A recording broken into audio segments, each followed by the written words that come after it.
विधानसभा विधानसभा राजस्थान की state legislative assembly. पहली विधानसभा 1952 से 1957 तक आई। डेट थी 29 फरवरी 1952 के अंदर। मेंबर थे 160। लीडर ऑफ अपोजिशन था टीकाराम पालीवाल और लीडर ऑफ हाउस था टीकाराम पालीवाल और लीडर ऑफ अपोजिशन था जसवंत सिंह। पॉलिटिकल पार्टीज थी, एक तो कांग्रेस थी, राम राज्य परिषद थी, जनसंघ था और पहली फीमेल एमएलए थी जसोदा देवी बांसवाड़ा से। और पूर्ज समाजवादी प्रजा समाजवादी पार्टी से थी वो। स्पीकर था अपना नरोत्तम लाल जोशी। डिप्टी स्पीकर था अपना लाल सिंह शेखावत। 35 इंडिपेंडेंट एमएलए थे जो इलेक्टेड हुए थे स्टेट लेजिस्लेटिव असेंबली के अंदर। इम्पीचमेंट प्रोसेस ट्राइड हुआ था नरोत्तम लाल जोशी के अगेंस्ट में, जो कि by the leader of opposition Lal Singh Shekhawat के द्वारा। ठीक है। पहली लोकसभा, फर्स्ट विधानसभा, ये 1952 से 1957 तक रही थी। डेट था 29 फरवरी 1952 के अंदर। ठीक है। मेंबर्स रहते 160 मेंबर्स थे। लीडर ऑफ हाउस था अपना Tikaram Paliwal. Leader of opposition था Jaswant Singh. Leader of opposition कौन था? जसवंत सिंह। पॉलिटिकल पार्टीज इसके अंदर थी कांग्रेस, राम राज्य परिषद और जनसंघ। पहली फीमेल एमएलए थी अपनी जसोदा देवी पहली फीमेल एमएलए थी और बांसवाड़ा से थी। ठीक है। इसकी पार्टी थी प्रजा समाजवादी पार्टी। स्पीकर था नरोत्तम लाल जोशी। डिप्टी स्पीकर था लाल सिंह शेखावत। और 35 इंडिपेंडेंट एमएलए थे 35 इंडिपेंडेंट एमएलए थे जो कि स्टेट लेजिस्लेटिव असेंबली में इलेक्ट हुए थे। और इम्पीचमेंट प्रोसेस हुआ था नरोत्तम लाल जोशी के खिलाफ में, जो कि लीडर ऑफ अपोजिशन था कौन? Lal Singh Shekhawat leader of opposition था उसके द्वारा। फिर आता अपना सेकंड विधानसभा के अंदर 1957 से 1962 तक रहा। पॉलिटिकल पार्टीज कांग्रेस, राम राज्य परिषद और जनसंघ था। 176 टोटल मेंबर थे क्योंकि अजमेर को ऐड कर दिया था। स्पीकर रामनिवास मिर्धा था। और थर्ड विधानसभा के अंदर 1962 से 1967 तक रहा। और ये पॉलिटिकल पार्टीज कांग्रेस, जनसंघ और समाजवादी पार्टी। तो राम राज्य परिषद नहीं चली गई थी, शायद मर्ज हो गई थी कांग्रेस में। फिर 176 इसके अंदर मेंबर थे क्योंकि अपना अजमेर सेकंड के अंदर ज्वाइन हो गया था। और फिर आता स्पीकर था रामनिवास मिर्धा। और note, Ramniwas Mirdha was the speaker of Vidhan Sabha, जो कि लॉन्गेस्ट टर्म के लिए 1957 से 67 तक मतलब 10 साल तक रहा था। ठीक है। अब आती है सेकंड विधानसभा।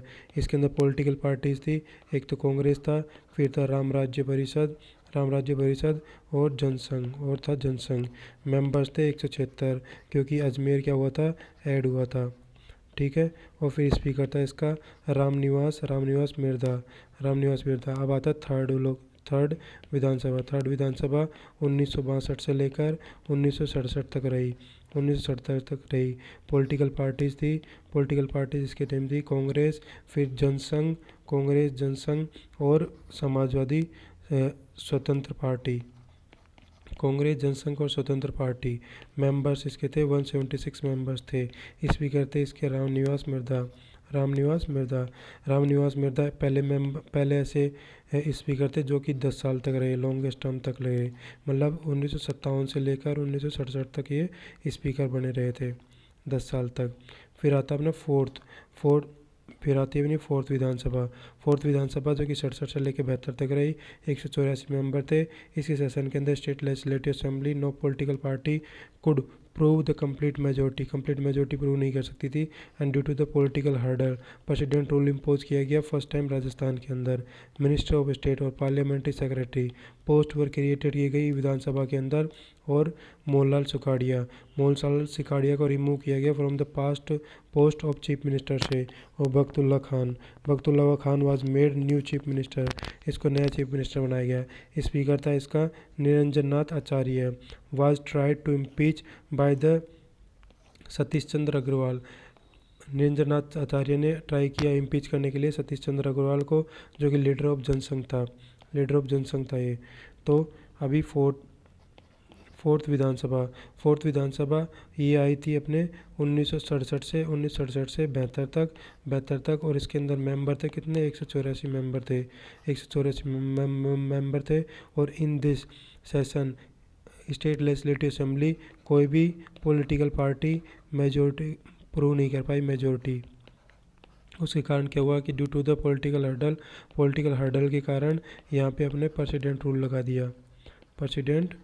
लगा दिया गया। और फर्स्ट टाइम राजस्थान के अंदर प्रेसिडेंट रूल लगा था। फिर minister of state and parliamentary secretary post create की गई। और इन विधानसभा के अंदर मोलाल सुखाड़िया को रिमूव कर दिया गया from the post of chief minister की पोस्ट से। और बख्तुल्ला खान को आज मेड द नया चीफ मिनिस्टर बनाया गया। और स्पीकर इसका था निरंजननाथ आचार्य। और इसको इम्पीच करने की कोशिश की किसने, सतीश चंद्र अग्रवाल ने इसको इम्पीच करने की कोशिश की, जो कि लीडर ऑफ जनसंघ का लीडर था। फिर आती है फिफ्थ विधानसभा 1972 से 77 तक रही। मेंबर इसके 184 था। ड्यूरेशन ऑफ विधानसभा रहा था एक्सटेंड बियॉन्ड 5 years। और इमरजेंसी ड्यू टू इमरजेंसी के कारण। और स्पीकर था श्री राम किशोर व्यास। पॉलिटिकल पार्टीज थी इसके अंदर स्वतंत्र से पार्टी और जनसंघ और कांग्रेस। सिक्स्थ विधानसभा 1977 से 80 के बीच में हुई। मेंबर इसके 200 थे। First time non Congress government constitute की गई और जनता पार्टी नॉन कांग्रेस थी, जो कि गॉट कंप्लीटेड मेजोरिटी करती है। और फिर इसके अंदर स्पीकर लक्ष्मण सिंह और गोपाल सिंह था। विधानसभा जो कि डिजोल्व हो गई before this tenure, president rule impose किया गया थर्ड टर्म के लिए प्रेसिडेंट रूल इम्पोज किया गया। तो अब अपन देखेंगे फिफ्थ विधानसभा के अंदर, जो कि 1972 से लेकर 1977 तक रही। ठीक है, मेंबर्स इसके अंदर थे 184 मेंबर्स थे। ठीक है, duration of this Vidhan Sabha was extend हो गया था बियॉन्ड 5 years, क्योंकि इस टाइम पे क्या हो गई थी, इमरजेंसी लगी हुई थी। और स्पीकर इसके टाइम पे था कौन, श्री राम किशोर व्यास था। और पॉलिटिकल पार्टीज कौन सी थी, पॉलिटिकल पार्टीज एक तो स्वतंत्र पार्टी थी, दूसरी अपनी थी जनसंघ और तीसरी थी कांग्रेस। फिर आती है अपने सिक्स्थ विधानसभा इसके अंदर 1977 से 80 के बीच में आती है। ठीक है, इसके मेंबर कितने थे, मेंबर इसके 200 थे। और first time non Congress government बनी थी, कांग्रेस गवर्नमेंट में कॉन्स्टिट्यूट हुई थी। और इसके अंदर जनता पार्टी नॉन कांग्रेस जनता पार्टी थी, जो गॉट कंप्लीट करती है मेजोरिटी को कंप्लीट करती है। इसके टाइम पे स्पीकर कौन था, लक्ष्मण सिंह स्पीकर था। और दूसरा था अपने गोपाल सिंह।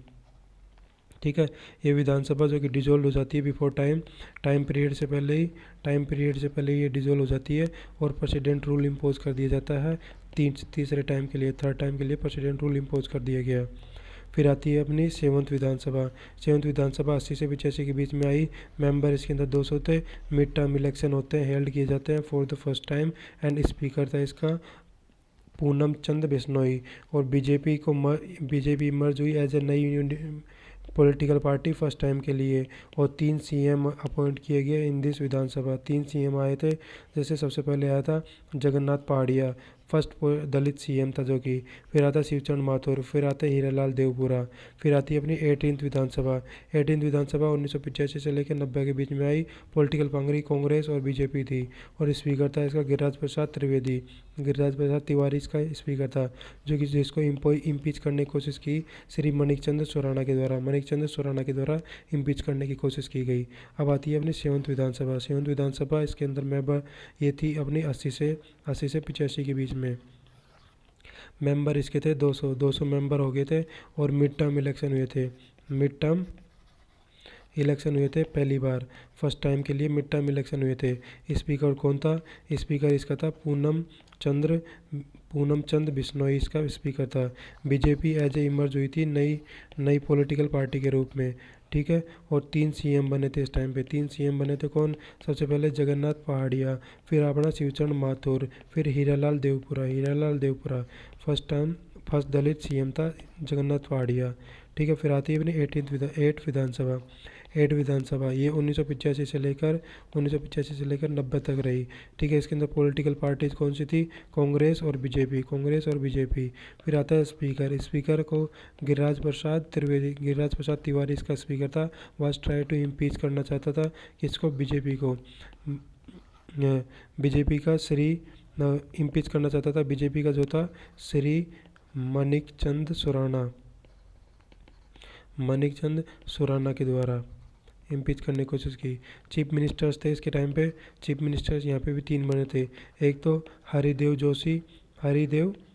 जोशी, दूसरा शिवचरण माथुर और तीसरा हरिदेव जोशी। वापस से फिर शिवचरण माथुर और फिर हरिदेव जोशी तीसरी बार बना।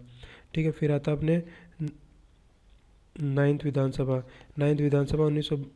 1990 से 92 तक रही। फिर स्पीकर था इसका हरिशंकर बावड़ा इसका स्पीकर था। और सेकंड टाइम पे political party could not prove the majority. Second time पे पॉलिटिकल पार्टी जिसने मेजोरिटी प्रूव नहीं कर पाई और इसके बीजेपी और जनता दल थी। यहाँ पे कौन थी? बीजेपी और जनता दल ने कोलिजन गवर्नमेंट बनाई थी। फिर due to the demolition of Babri Masjid के कारण प्रेसिडेंट रूल लगा था, इम्पोज किया गया था राजस्थान के अंदर 4th टाइम के लिए। 4th and 9th Vidhan Sabha were dissolve की गई before the completion of their tenure. ठीक है, 4th और 9th विधानसभा। और टेन्योर ऑफ विधानसभा अब आती है 10th विधानसभा 1993 से 1998 के बीच में। स्पीकर था इसके हरिशंकर बावड़ा और जो कि सीएम बन गया था। फिर शांतिलाल चपलोत आया, उसको ट्राई टू इम्पीच करने की कोशिश की गई जगदीप धनखड़ के द्वारा जो कि कांग्रेस से था। ठीक है, फिर आते हैं 9th विधानसभा जो कि 1990 से लेकर 92 तक ही रही। फिर उसके अंदर सेकेंड टाइम पे पॉलिटिकल पार्टी मेजोरिटी प्रूव नहीं कर पाई और बीजेपी और जनता दल आई। जी मतलब बीजेपी और जनता दल ने कोलिजन गवर्नमेंट बनाई और बाबरी मस्जिद गिर गई थी। इस कारण यहाँ पे लगाया था प्रेसिडेंट रूल को इम्पोज किया गया 4th टाइम के लिए। यहाँ पे नोट ये करना है कि 4th और 9th विधानसभा को आपने टेन्योर से पहले ही ख़त्म कर दिया था। और अब आता है 10th विधानसभा। इसके अंदर क्या हुआ कि 1993 से लेकर 98 तक किया गया और इसके स्पीकर थे अपने हरिशंकर बावड़ा इसका स्पीकर था जो कि बाद में सीएम बन जाता है। और शांतिलाल चपलोत ट्राई करता जगदीप धनखड़ उसको ट्राई करता है इम्पीच करने की, जो कि जगदीप धनखड़ किसका था? कांग्रेस का था। कोलिजन गवर्नमेंट फॉर्म की जाती है विधानसभा के अंदर। फिर कोलिजन गवर्नमेंट बनाई जाती है विधानसभा के अंदर और फॉर्म्ड इस विधानसभा के अंदर भी कोलिजन गवर्नमेंट बनती है। नोट यहाँ पे ये करना है कि हरिदेव जोशी ओनली एमएलए है जो कि एंटायर कंट्री के अंदर to be continuously elected as Vidhan Sabha 10 बार के लिए विधानसभा के अंदर इलेक्ट हुआ था हरदेव जोशी। ठीक है, कोलिजन गवर्नमेंट बनती है और फिर आती है 11th विधानसभा 1998 से 2003 तक। स्पीकर था इसका पारसराम मदेरना। फिर Bhairav Singh Shekhawat was the pro tem speaker था उस टाइम पे 11th विधानसभा के अंदर। और 12th विधानसभा आती है। 12th विधानसभा 2003 से 2008 के बीच में आती है। बीजेपी क्लियर कट मेजोरिटी जीती है इसके अंदर फर्स्ट टाइम के लिए। और इसके अंदर फर्स्ट फीमेल विधानसभा स्पीकर थी अपनी Sumitra Singh. First female governor कौन थी? प्रतिभा पाटिल। फर्स्ट फीमेल थी अपनी वसुंधरा राजे। सुमित्रा सिंह पहली फीमेल विधानसभा स्पीकर। फिर आती है अपने 11th विधानसभा 1998 से लेकर 2003 तक आए। स्पीकर इसका था पारसराम मदेरना। और नोट यहाँ पे ये करना है कि भैरव सिंह शेखावत यहाँ पे प्रोटेम स्पीकर और 11th विधानसभा का। ठीक है, अब आते हैं 12th विधानसभा 2003 से 2008 तक रही और इसके अंदर बीजेपी क्लियर मेजोरिटी से जीतती है। और इसी के टाइम पर पहली विधानसभा स्पीकर बनी अपनी सुमित्रा सिंह। ठीक है, और फर्स्ट फीमेल गवर्नर बनी अपनी प्रतिभा पाटिल 2008 का बात कर रहे हैं प्रतिभा पाटिल। और फर्स्ट फीमेल चीफ मिनिस्टर बनी थी अपनी वसुंधरा राजे। तो इस 2008 के अंदर 12वीं विधानसभा के अंदर ऐसा हुआ था कि तीनों महिलाएं थी। फिर आती है 13th विधानसभा। 2008 से 2013 के बीच में कोई भी पार्टी को क्लियर कट मेजोरिटी नहीं मिलती है। अशोक गहलोत फॉर्म करता है कोलिजन गवर्नमेंट, ठीक है। स्पीकर था इसका दीपेंद्र सिंह शेखावत और सीएम था अशोक गहलोत। फिर आती है 14th विधानसभा। 2013 से 2018 के बीच में बीजेपी फॉर्म करती है गवर्नमेंट। स्पीकर था इसका कैलाश मंगवाल और फीमेल थी इसकी, फीमेल एमएलए थी 12 फीमेल एमएलए थी अपनी 14th विधानसभा के अंदर। फिर आती है 15th विधानसभा। ये 2018 से अब तक चल रही है और कांग्रेस पार्टी ने की मेजोरिटी मिली है और इसके स्पीकर चंद्र प्रकाश जोशी, सीएम अशोक गहलोत और लीडर ऑफ अपोजिशन अपना गुलाब चंद कटारिया, जिसको अभी एमएलए बना दिया है। अब आती है अपनी 13th विधानसभा। 13th विधानसभा 2008 से 13 तक रही और इसके अंदर कोई भी पार्टी को क्लियर कट मेजोरिटी नहीं मिलती है। अशोक गहलोत जो कि है कोलिजन गवर्नमेंट बनाता है इसके अंदर। स्पीकर इस टाइम पे दीपेंद्र सिंह शेखावत स्पीकर था और सीएम था कौन, अशोक गहलोत यहाँ पे सीएम था। फिर आता 14th विधानसभा। 14th विधानसभा 2013 से 2018 के बीच में आई और बीजेपी गवर्नमेंट इसके अंदर मेजोरिटी से बनाती है और यहाँ पे स्पीकर था अपना कैलाश मेघवाल और फीमेल एमएलए इसके टाइम पे 12 फीमेल एमएलए थी 14th विधानसभा के अंदर। फिर आती है 15th विधानसभा। 15th विधानसभा 2018 से अब तक चल रही है और इसके अंदर कांग्रेस पार्टी ने मेजोरिटी मिली है और स्पीकर इसके अंदर चंद्र प्रकाश जोशी इसके अंदर स्पीकर है। सीएम अपना अशोक गहलोत है। Leader of opposition Gulab Chand Kataria है, पर गुलाब चंद कटारिया अभी को इसको गवर्नर बना दिया। फिर इंपॉर्टेंट फैक्ट्स क्या हैं कि विधानसभा की बिल्डिंग इनोग्रेट हुई थी 6 नवंबर 2001 को विधानसभा की अपनी बिल्डिंग को इनोग्रेट किया गया था। 1952 से 2000 तक सवाई मानसिंह टाउन हॉल के अंदर बीइंग यूज़ किया जाता था राजस्थान की लेजिस्लेटिव असेंबली के लिए और जयपुर स्टाइल के अंदर बनाई, जो कि 4 गेट्स हैं एंट्री के विधानसभा के अंदर। जयपुर स्टाइल के गवर्नर का और शेखावटी स्टाइल के अंदर फॉरेन मिनिस्टर्स डेलीगेशन का, मेवाड़ स्टाइल के अंदर एमएलए का और मारवाड़ स्टाइल के अंदर कॉमन पीपल का, ठीक है। Due to dual party system in vogue of Rajasthan. Reasons ये है कि वोटर्स ऑफ राजस्थान मैच्योर हैं और कोई भी regional issue can be lead to the rise of third national party. कोई भी रीजनल इशू नहीं है ताकि थर्ड रीजनल पार्टी आ सके और revise attention of voters receive करते हैं। New party fails to attention of new voters का अटेंशन ले नहीं पा रही है, ठीक है। ड्यूअल पार्टी सिस्टम आ रहा है क्योंकि ऐसा है क्योंकि यहाँ पे वोटर्स जो मैच्योर हैं और कोई भी रीजनल इशू नहीं है पार्टी के लिए जाके थर्ड पार्टी आए, ठीक है। और जो कि कोई भी नई पार्टी है वो रिसीव नहीं कर पा रही कोई भी अटेंशन।